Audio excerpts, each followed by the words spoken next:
Armed forces में अगर women की कंट्रीब्यूशन की बात करी जाए तो पहले जमाने में, अगर मैं 19th सेंचुरी की बात करूं, तो वहां पे उनका जो रोल था वो बहुत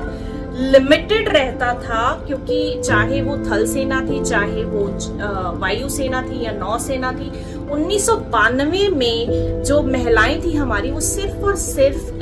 शॉर्ट सर्विस कमीशन अधिकारियों के रूप में शामिल करी गई थी, और बहुत ही कम औरतें थी जिनको चिकित्सा से बाहर कोई रोल मिला था। तो 2015 में सबसे पहले एक मेजर ड्रास्टिक चेंज आया इंडियन आर्मी में, जहां पे जितनी भी हमारी महिलाएं थी उनको ये अधिकार दिया गया कि आप लड़ाकू सेना में भी शामिल हो सकते हैं अगर आप केपेबल है तो, राइट। सो एक बहुत बड़ी अचीवमेंट थी। और उसके बाद 2020 में जब सुप्रीम कोर्ट ने ऑर्डर दिया सेंट्रल गवर्नमेंट को कि आपको जितनी भी गैर लड़ाकू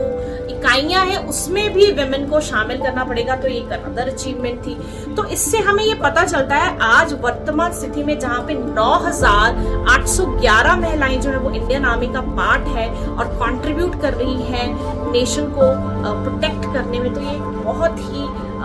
जेंडर इक्वालिटी का सच्चा सबूत है। आज के टाइम पे अगर आपको एक कमांडो नियुक्तियों के लेवल पे विमेन को देखना आप चाहते हैं, तो अगर आवेदक जो है उसमें क्षमता है तो उसको यकीनन ये अपॉर्चुनिटी जरूर दी जाएगी।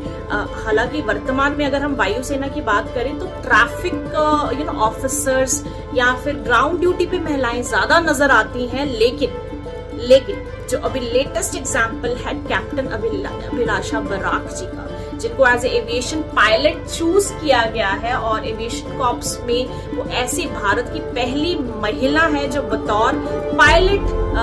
एविएशन पायलट उनकी नियुक्ति हुई है। तो एक बहुत बड़ी उपलब्धि है और हमें एक साइन इंडिकेशन मिल रहा है कि जेंडर इक्वालिटी हर फील्ड में हमारे भारत में दिखने को मिल रही है और आगे भी दिखती रहेगी। So thank you. जय